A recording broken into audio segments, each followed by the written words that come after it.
Hello, everybody. My name is Jürgen Moors, and welcome to this first episode of The Chain Gang.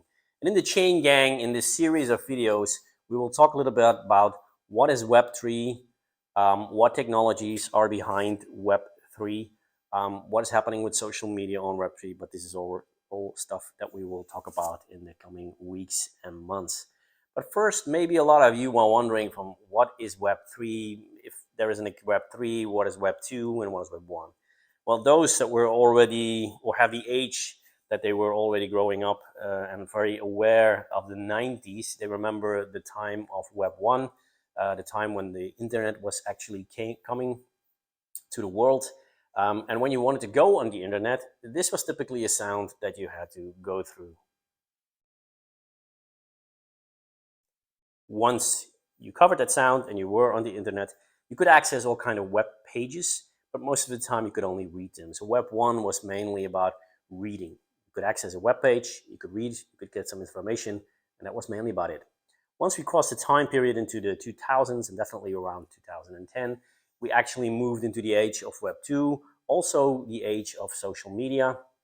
And what's the difference? Where Web 1 was mainly static, where you could read stuff and access content. In the Web 2 environment, you could not only access, but you could also write. So read and write, so to speak. You could write your own blog.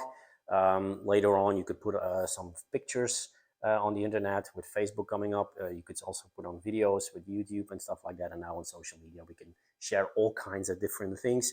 And these are typically parts of Web 2. So Web 1 was mainly read, Web 2, read and write. And now, the last couple of years, last 5 years, we've ended up in the time of Web 3. Now, what is typically Web 3? What's it all about? We are going to build the layer of the internet onto blockchain. Now, don't worry, we'll talk about what a blockchain is in coming videos. But it means that there is no one centralized unit, like for instance Meta or Microsoft, who owns all our data. No.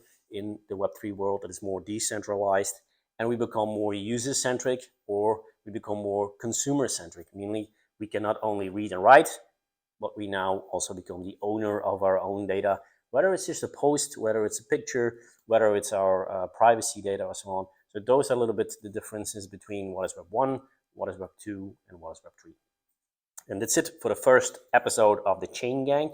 Looking forward to seeing you in the next episodes. If you don't want to miss them, just make sure that you get access to our YouTube channel, link to us on LinkedIn or on Instagram, and I will see you soon for the next episode of The Chain Gang. Bye-bye.